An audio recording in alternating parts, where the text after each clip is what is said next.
이 시간 우리에게 주시는 하나님의 말씀은 요나서 1장 1절에서 5절 말씀입니다. 여호와의 말씀이 아미떼의 아들 요나에게 임하니라. 이르시되 너는 일어나 저 큰 성읍 니느웨로 가서 그것을 향하여 외치라. 그 악독이 내 앞에 상달되었음이니라 하시니라. 그러나 요나가 여호와의 얼굴을 피하려고 일어나 다시스로 도망하려 하여 요바로 내려갔더니 마침 다시스로 가는 배를 만난지라. 여호와의 얼굴을 피하여 그들과 함께 다시스로 가려고 배삭을 주고 배에 올랐더라. 여호와께서 큰 바람을 바다 위에 내리심에 바다 가운데에 큰 폭풍이 일어나 배가 거의 깨지게 된지라. 사공들이 두려워하여 각각 자기의 신을 부르고 또 배를 가볍게 하려고 그 가운데 물건들을 바다에 던지니라. 그러나 요나는 배 밑층에 내려가서 누워 깊이 잠이 든지라. 아멘. 교회 학교를 다니면서 가장 흥미롭게 들었던 말씀은 모세가 홍해를 가른 이야기, 다윗과 골리앗의 이야기, 사사 삼손의 이야기, 또 요나 이야기 등이 있습니다. 이런 이야기가 어린 아이들에게 흥미로운 이유는 동화와 같은 내용이기 때문이지요. 홍해가 갈라져서 건너간 사건이나 거인과 싸워서 이긴 다윗이나 사자를 맨손으로 잡은 삼손, 또 큰 물고기에 잡혀 먹혔다가 살아난 요나, 이렇게 동화에서나 나올 법한 이야기가 성경에 나오기 때문입니다. 특히 요나서는 학자들 사이에서 가장 많은 논쟁을 불러일으킨 책 중에 하나이죠. 요나서에서 등장하는 물고기의 정체가 무엇인지, 사람이 정말 물고기 뱃속에서 3일을 살 수 있는지, 요나서는 일종의 비유인지 아니면 실제로 있었던 일인지, 심지어 박넝쿨을 다 먹어치운 벌레는 어떤 벌레인지 등등의 해석에 초점이 되어 있습니다. 사람들은 큰 물고기가 사람을 삼키면 살 수 있을까 없을까를 생각하면서 저자가 지어낸 소설이라고 생각하기도 합니다. 소설가는 흔히 흥분을 자아내거나 볼거리를 만들어내기 위해 초자연적인 요소를 덧붙이죠. 요나의 저자는 그런 식으로 이 사건을 이용하지는 않습니다. 그는 요나서 1장 17절과 2장 10절 딱 2절에서만 물고기가 요나를 먹었고 또 토했다라는 사실만을 전하고 있습니다. 보통 소설가가 이 이야기를 쓴다면 물고기가 먹은 장면과 또 어떤 물고기였는지 더 적극적으로 또 극적으로 묘사했을 텐데 객관적인 사실만 전해주고 있습니다. 그렇게 어떤 물고기인지, 물고기 뱃속에 들어가면 살 수 있는지 없는지에 너무 초점을 맞출 필요가 없습니다. 또한 그것이 물리적으로 가능한지의 논쟁도 필요하지 않습니다. 요나가 물고기 뱃속에 들어갔다가 나온 일보다 하나님께서 천지를 창조하신 일, 예수 그리스도께서 죽으셨다가 부활하시고 승천하신 사실을 믿는다면 요나에서 나오는 기적들을 믿는 것은 그렇게 어려운 일이 아니기 때문입니다. 성경에서 요나에 대한 정보는 많지 않습니다. 본문 1장 1절에 보시면 아미떼의 아들 요나라고 기록하고 있지요. 아미떼는 진리라는 뜻이고 요나는 비둘기라는 뜻을 가지고 있습니다. 즉 아미떼의 아들 요나는 진리를 전하는 비둘기로 해석할 수가 있습니다. 노아의 방주에서 비둘기가 감람나무 새 잎사귀를 물고 온 것처럼 요나를 통해서 니느웨의 구원의 소식, 평화의 소식을 전하는 선지자가 바로 요나입니다. 오늘 말씀을 통해서 요나가 구체적으로 어떤 인물인지를 살펴보고자 합니다. 먼저는 요나는 하나님의 부르심을 온전히 이해하지 못한 사람입니다. 본문 2절 말씀을 한번 보시겠습니다. 너는 일어나 저 큰 성읍 니느웨로 가서 그것을 향하여 외치라. 그 악독이 내 앞에 상달되었음이니라 하시니라. 여호와의 말씀이 요나에게 임하여 말씀하시기를 아수르의 수도인 니느웨로 가서 그들이 회개할 것을 외치라고 말씀하고 있습니다. 요나서가 다른 예언서와 다른 점이 있습니다. 요나는 유대인이었기에 당연히 유대인들을 향해서 하나님의 말씀을 선포해야 합니다. 하지만 이스라엘을 떠나서 이방 도시로 가서 이방인들에게 하나님의 말씀을 선포하라고 말씀합니다. 그 전까지의 선지자들은 하나님의 백성에게만 보냄을 받았습니다.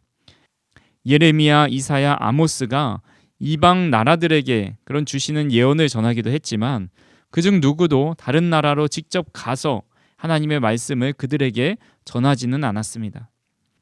즉 요나의 사명은 전례가 없는 일이라고 할 수 있습니다. 하나님께서 요나에게 이방 땅에 가서 외치라 하신 그 대상이 아수르 제국이죠. 아수르는 인류 최초의 제국이었습니다. 제국은 다른 민족을 통치하고 통제하는 정치 체계를 말하죠. 당시 제국에 선례가 없었기 때문에 여러 나라를 억압하는 정책을 펼칠 수밖에 없었습니다. 통치하는 나라가 독립하고자 하는 마음조차 먹지 못하도록 강하게 억압하는 그런 정책입니다. 역사 자료에 의하면 아수르는 매우 잔인하고 폭력적인 제국이다라고 합니다. 한 역사학자는 아수르의 역사는 우리가 아는 그 어떤 역사보다 유혈이 낭자하고 끔찍하다라고 말했습니다. 또 다른 자료에서는 아수르 사람들은 적을 사로잡은 후에 두 다리와 한쪽 팔을 잘라냈다고 합니다. 한쪽 팔을 남겨둔 이유는 죽어가는 희생자의 손을 잡고 조롱하기 위해서였다라고 합니다. 그들은 희생자의 친구와 가족들에게 사랑하는 사람의 잘린 그 머리를 장대에 매달고 행진하게 합니다. 포로들의 혀를 잡아 뽑고 가죽을 산채로 벗기고 살아있는 청소년들을 불태우기까지 했다고 합니다. 당시 아수르 민족을 부르는 명칭은 테러 국가였다고 합니다. 그러니 주변 국가들로부터 두려움의 대상이었고 생각만 해도 치가 떨리는 나라입니다. 그런데 하나님이 요나에게 그런 테러 국가로 보내고 계신 겁니다. 요나가 아수르에서 말씀을 전하는 것은 목숨을 담보로 내놓아야 할 뿐만 아니라 자신의 명예를 크게 실추시키는 일이었습니다. 열왕기하 14장 25절 말씀에 보시면 이 요나에 대한 이야기가 간단하게 기록되어 있습니다. 이스라엘의 하나님 여호와께서 그의 종 가드헤벨 아미떼의 아들 선지자 요나를 통하여 하신 말씀과 같이 여로보암이 이스라엘 영토를 회복하되 하맛 어귀에서부터 아라바 바다까지 하였으니. 요나서를 제외하고 요나에 대해서 유일하게 언급하고 있는 말씀입니다. 그는 여로보암이 다스리던 시기에 활동했는데 그때 이스라엘 영토를 회복하되 하맛 어귀부터 아라바까지 할 것이다 라고 예언했습니다. 당시 아모스나 호세아 같은 선지자는 여로보암을 불의하다고 비난하였습니다. 그래서 여로보암과 백성들은 이런 아모스나 호세아 선지자에 대해서 불만을 가지고 있는 것입니다. 그런 선지자, 자신의 나라와 왕을 위해서 좋지 않은 예언을 하는 선지자를 좋아하는 백성은 없었습니다.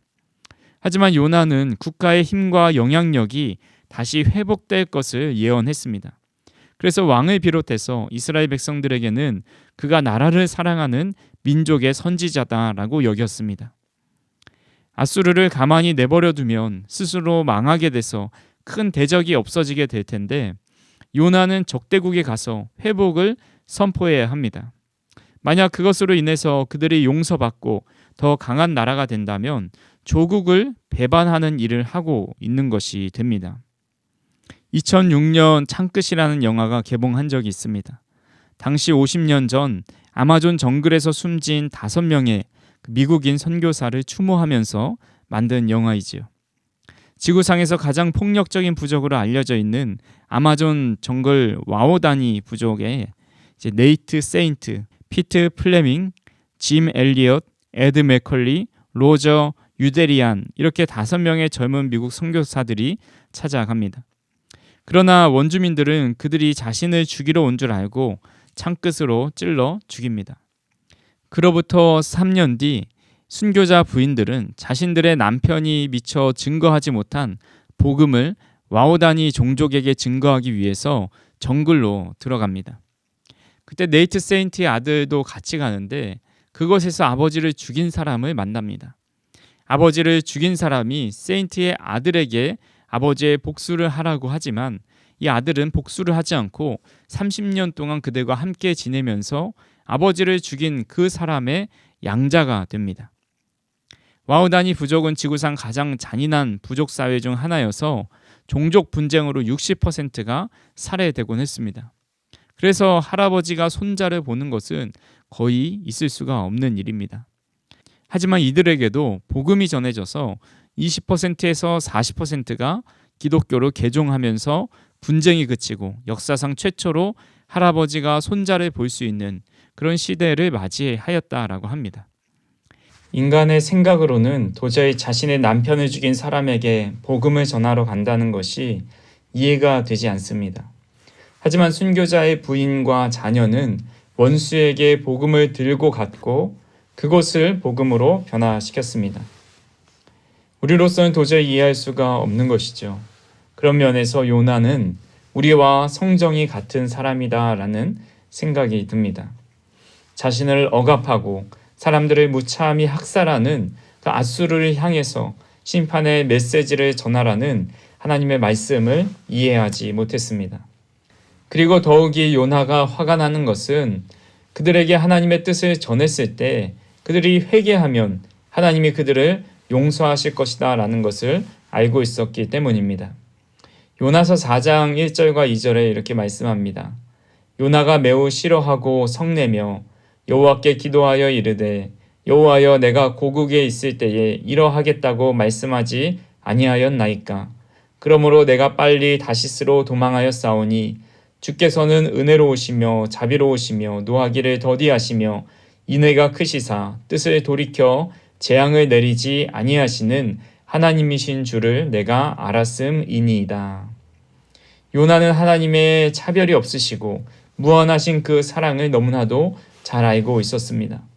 그리고 그렇게 니느웨가 구원받는 것을 원치 않았습니다. 그래서 그가 택한 길은 하나님의 얼굴을 멀리 떠나 영적으로 잠들어서 하나님의 음성을 듣지 않는 것이었습니다. 하지만 요나는 어디를 가도 하나님의 얼굴을 피할 수 없었습니다. 본문 3절 말씀입니다. 그러나 요나가 여호와의 얼굴을 피하려고 일어나 다시스로 도망하려 하여 욥바로 내려갔더니 마침 다시스로 가는 배를 만난지라. 여호와의 얼굴을 피하여 그들과 함께 다시스로 가려고 배 삭슬 주고 배에 올랐더라. 요나는 니느웨가 아닌 다시스로 도망합니다. 다시스는 이스라엘에서 약 3,000km 이상 떨어져 있는 곳이고 그 당시 유대인들에게 알려진 곳 중에서 가장 서쪽에 있는 곳이었습니다. 지금 요나의 영적 상태를 잘 보여주는 단어가 내려갔다라는 동사입니다. 3절 말씀을 보시면 다시스로 도망하려 하여 욥바로 내려갔다라고 말씀하죠. 내려갔다라는 말은 히브리어로 야라드라는 말인데 우리말 성경에는 이 3절에서 한 번만 사용된 것 같아 보입니다. 하지만 마지막 부분을 원문으로 보면 배 삭슬 주고 배에 올랐더라 해서 올랐다라는 말도 야라드라는 단어를 사용합니다. 그리고 5절 말씀을 같이 읽어보겠습니다. 사공들이 두려워하여 각각 자기의 신을 부르고 또 배를 가볍게 하려고 그 가운데 물건들을 바다에 던지니라. 그러나 요나는 배 밑층에 내려가서 누워 깊이 잠이 든지라. 요나는 배 밑층까지 내려갑니다. 그가 현재 내려갈 수 있는 바다까지 내려간 겁니다. 그리고 그곳에 누워 잠이 들지요. 요나가 탄 배는 지금 큰 폭풍을 만나서 배를 가볍게 하려고 짐을 버리고 각자의 신에게 태풍을 멈춰달라고 기도하고 있습니다. 배의 선장이 배 밑에서 자고 있는 요나를 보고 이런 상황에서 어떻게 잠을 잘 수 있냐고 요나를 깨우면서 면박을 줍니다. 학자들은 이렇게 잠을 자고 있는 요나의 모습을 보면서 쉬지 않고 하나님으로부터 도주하느라 이 피곤이 많이 쌓여 있을 것이다 주장하기도 하고 육지 사람이던 요나가 겪어보지 못한 풍랑에 너무 겁을 먹고 육체적으로 의식을 잃은 것이다 라고 말하기도 합니다. 아니면 이 파도의 요동이 그에게 자장가로 들려졌을 거다라고 이야기하기도 합니다. 여러 추측이 가능하지만 확실한 사실은 그는 매우 깊이 잠이 들었다라는 겁니다. 이 본문에서 사용된 잠이라는 말이 하나님께서 하와를 창조하시려고 이 아담의 갈비뼈를 꺼내실 때 아담에게 주신 그 잠이라는 단어와 똑같습니다. 70인역은 그가 코를 골며 잤다라고 번역을 해놓기도 합니다. 배가 뒤집힐 상황에서 요나는 평생 자보지 못한 그렇게 깊은 잠을 자고 있는 겁니다. 성경에서 우리 육신의 잠은 하나님의 사랑의 증거입니다. 시편 127편 2절 말씀입니다. 너희가 일찍이 일어나고 늦게 누우며 수고의 떡을 먹음이 헛되도다. 그러므로 여호와께서 그의 사랑하시는 자에게 잠을 주시는도다. 아멘. 삶에 문제가 찾아오고 어려운 일이 있고 몸이 아플 때 잠을 잘 잘 수 있는 것만큼 큰 축복이 없습니다. 아무리 힘이 들어도 잠을 충분히 자면 컨디션을 잘 유지할 수 있지만 어려운 일이 있고 마음이 불편하면 잠을 잘 못 자게 되고 다음날 더 피곤해지고 피곤이 계속 누적됩니다. 그렇게 잠을 잘 자는 것은 하나님이 주시는 은혜 중에 하나입니다. 하지만 영적으로 잠자는 것은 축복이 아니라 영적 나태함이고 영적으로 죽어있는 모습을 상징합니다. 지금 요나는 육신의 잠을 자고 있지만 그의 영적인 상태는 잠자는 자가 되어서 계속 아래로 내려가고 있습니다. 요나서 2장 6절 말씀입니다. 내가 산의 뿌리까지 내려갔사오며 땅이 그 빗장으로 나를 오래도록 막았사오나 나의 하나님 여호와여 주께서 내 생명을 구덩이에서 건지셨나이다. 요나는 산의 뿌리까지 내려갔고 결국 땅이 그 빗장으로 요나를 오래도록 막았다라고 고백합니다. 본문에 나온 오래도록이라는 말을 영어로 보면 forever입니다. 영원히 막아 놓으셨다라는 말씀입니다. 이 산의 뿌리라는 말은 땅속 가장 깊은 곳 스올의 문 앞까지 도달했다라는 의미입니다. 하나님으로부터 도망하기 위하여 요나는 욥바로 내려갔고 다시스로 가는 배에 올라 배 밑으로 내려갔습니다. 이제 요나의 내려감은 이 본문에서 가장 절정에 이르고 있습니다. 요나가 이렇게 내려가는 인생, 스올의 문 앞에 이르는 인생에 이르게 된 이유 중에 하나가 바로 영적인 잠을 자고 있었기 때문입니다. 선장은 어떻게 이런 상황에서 잠을 자냐고 말을 하지만 사실 우리가 이렇게 영적인 전쟁터 한가운데서 잠을 잘 때가 많이 있습니다. 우리를 향해 불화살이 날아오고 포탄이 터지고 우는 사자와 같이 달려드는 영적 전쟁터 한가운데 살아가고 있습니다. 그런데 이렇게 소란스럽고 목숨이 위태위태한 상황 속에서 우리는 영적인 잠을 자고 있을 때가 많다라는 겁니다. 사도 바울은 데살로니가전서 5장 5절에서 6절에 이렇게 말씀합니다. 너희는 다 빛의 아들이요 낮의 아들이라. 우리가 밤이나 어둠에 속하지 아니하나니 그러므로 우리는 다른 이들과 같이 자지 말고 오직 깨어 정신을 차릴지라. 사도 바울은 어둠 속에서 잠자는 자가 되지 말고 자지 말고 깨어 정신을 차리라 라고 말씀합니다. 우리가 잘 알고 있는 초대교회 기독교의 상징이 물고기였습니다. 이것을 이투스라고 하는데 이는 예수 그리스도께서 하나님의 아들 구세주라는 헬라어의 약자입니다. 초대교회는 이 상징을 통해서 자신의 신앙을 고백하고 자신이 그리스도임을 나타냈습니다. 또한 여기 한 가지 물고기의 특징이 있습니다. 잠을 잘 때 눈을 감지 않고 죽어서도 눈을 뜨고 죽는다는 겁니다. 초대교회 교인들은 로마의 핍박이 심해서 300년 동안이나 카타콤에서 신앙을 유지해 갑니다. 그들은 카타콤 벽에 물고기를 새겨 놓으면서 신앙 고백을 함과 동시에 물고기처럼 늘 깨어있기를 원했기 때문입니다. 그들의 육신의 눈이 아니라 영적인 눈을 뜨고 깨어서 그 어려운 시기를 견뎌내었습니다. 영적으로 깨어있다면 어떤 환난도 또 시험도 이겨낼 수 있습니다. 하나님이 지금 나와 함께하는 것을 볼 수 있기 때문이지요. 어려움 속에서도 하나님의 섭리로 모든 것이 통치되고 있음을 깨달을 수 있기 때문입니다. 하지만 영적으로 잠들어 있다면 지금 당장의 어려움밖에 보이지 않습니다.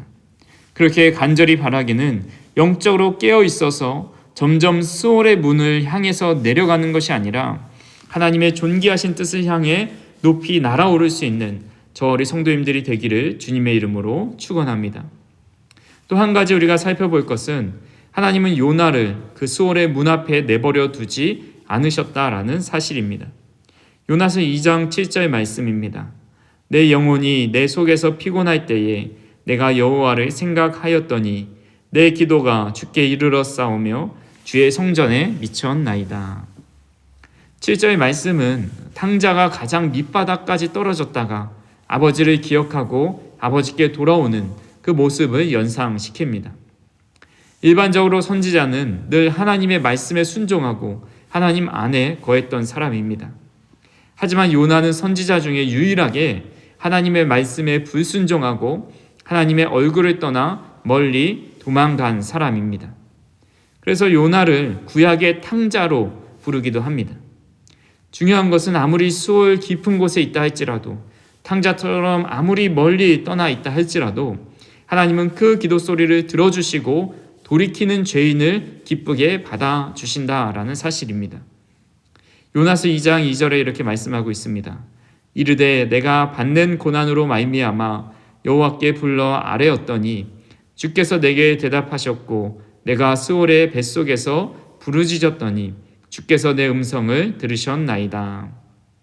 요나는 그 스올의 뱃속에서 부르짖는 그 음성을 들으시는 하나님을 경험합니다. 그렇게 우리가 밑바닥을 경험하는 것은 인생에서 가장 힘든 시기이고 절대 경험하고 싶지 않은 일이지만 이 일을 통해서 영적인 잠을 깨우고 하나님을 찾게 만든다는 점에서는 영적으로 가장 큰 은혜의 자리라고 할 수 있습니다. 그래서 영성가인 팀 켈러가 말하기를 하나님밖에 남지 않을 때 은혜 앞에 항복한다라고 말을 했습니다. 해리포터 작가로 유명한 조앤 K 롤링이 하버드 대학교 연설에서 이런 말을 했습니다. 그녀는 자신의 인생에서 가장 큰 실패로 어려웠던 그 시점에 대해서 이렇게 설명을 합니다. 유난히 짧았던 결혼 생활은 안에서부터 무너졌고 나는 직장도 없이 혼자 아이를 키워야 했고 노숙자가 아닌 상태로 현대 영국에서 이 극한의 가난을 겪고 있었습니다. 그때 나는 중요했던 유일한 작품을 완성하는 데 온 힘을 기울였습니다.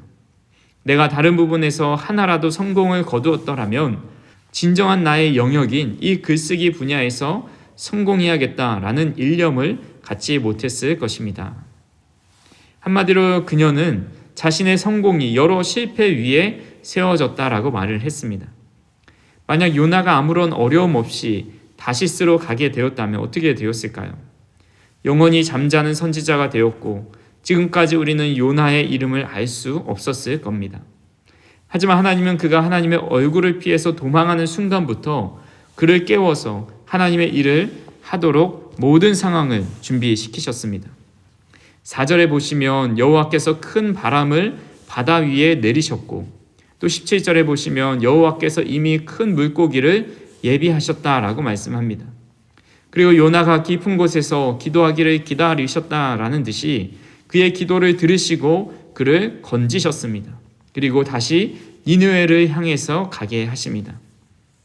성경에 나오는 모든 믿음의 사람들, 아브라함과 요셉과 야곱, 엘리야, 베드로 모두 실패와 고통을 통해서 하나님의 사람으로 살아갈 수 있었습니다.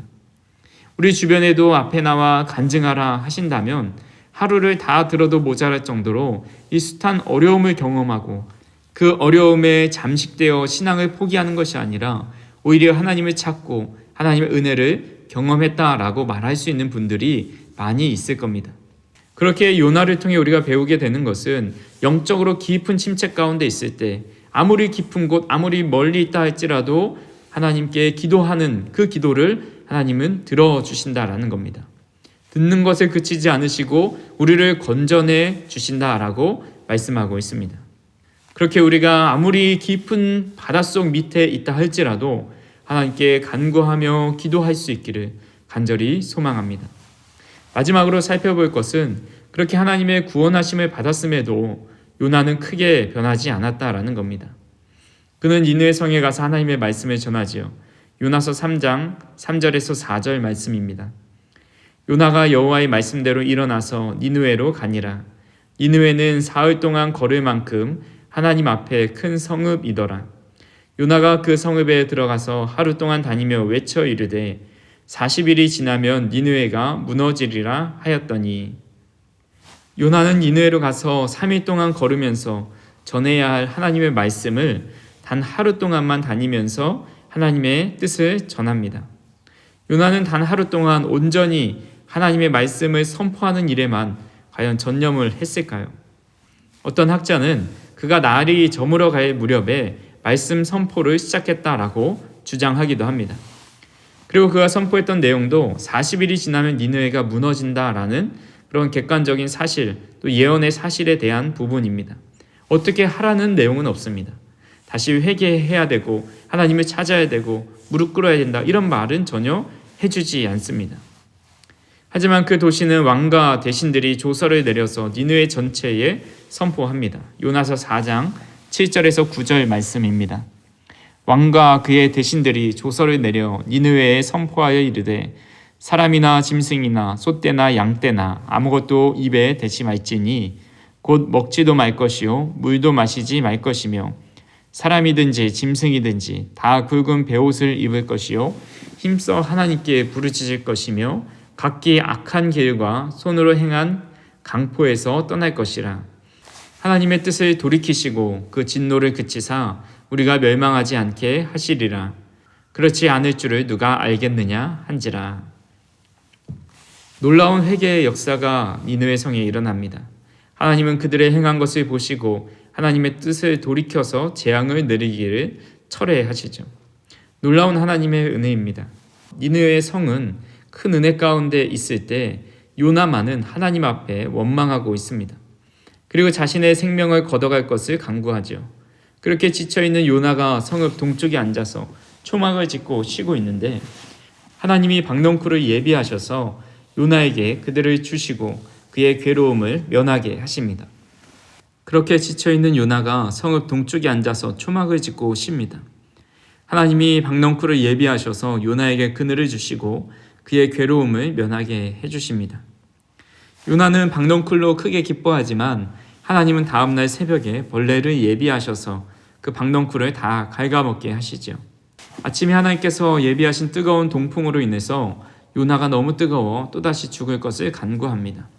그때 하나님은 요나에게 이렇게 말씀합니다. 요나서 4장 41절에서 43절 말씀입니다. 여호와께서 이르시되 내가 수고도 아니하였고 재배도 아니하였고 하룻밤에 났다가 하룻밤에 말라버린 이 박넝쿨을 아끼거든 하물며 이 큰 성읍 니느웨에는 좌우를 분별하지 못하는 자가 12만 여명이요 가축도 많이 있나니 내가 어찌 아끼지 아니하겠느냐 하시니라. 하나님이 이스라엘뿐만 아니라 하나님이 지으신 모든 인간과 동물들을 사랑하신다고 말씀하고 있습니다. 하나님의 마음을 기적으로 알려주신 겁니다. 그 이후에 요나는 어떻게 되었을까요? 마치 영화에서 열린 결말로 마무리하듯이 요나가 이후 회개하고 하나님께 완전히 돌아섰는지 그렇게 또 책망받고 또 하나님을 멀리하며 원망하며 살았는지 기록하고 있지는 않습니다. 이는 마치 우리에게 그 선택지를 맡겨놓은 것만 같아 보입니다. 우리도 요나처럼 하나님께 스올에서 건짐을 받고 은혜를 받으며 살아가지만 늘 불평하고 하나님의 사명을 마음 내키는 대로 하면서 하나님을 원망합니다.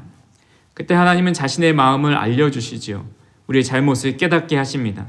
그때 우리 한 사람 한 사람이 하나님의 마음을 알고 돌이킨다면 이 요나는 하나님 뜻대로 살아간 선지자가 될 것입니다.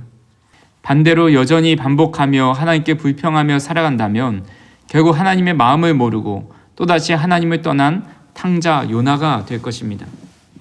하지만 요나서 전체를 통해 알 수 있는 것은 하나님은 요나가 완전히 돌아올 때까지 더 많은 것을 준비하고 예비하셔서 결국 하나님의 사람으로 온전히 변화시켜서 하나님 품에 있게 하셨다라는 겁니다. 사랑하는 성도 여러분, 하나님은 세상의 모든 자연 환경과 주변의 사람들을 예비하셔서 우리 한 사람 한 사람을 주님께로 돌아오게 하시고 하나님 나라의 일을 맡겨 그 일을 감당하길 원하십니다. 저와 우리 성도님들이 하나님의 말씀을 온전히 순종하고 영적으로 깨어 기도함으로 하나님의 은혜를 경험하며 하나님의 품에 거하게 되는 그날까지 깨어있는 요나가 될 수 있기를 주님의 이름으로 축원합니다. 사랑과 은혜가 풍성하신 하나님 아버지, 우리가 요나처럼 깊은 잠에 빠져 살아가고 있진 않은지 돌아보게 됩니다. 하나님, 우리가 영적으로 늘 깨어 있어서 이 시대를 분별할 수 있도록 인도하여 주시고 하나님의 뜻을 온전히 따라 살아갈 수 있도록 또 우리가 영적으로 나태해지지 않을 수 있도록 우리를 붙잡아 주시옵소서. 오늘도 우리와 함께 하시면서 우리를 일으켜 세워주시고 날마다 새힘 주심에 감사를 드리며 예수님의 이름으로 기도하옵나이다. 아멘.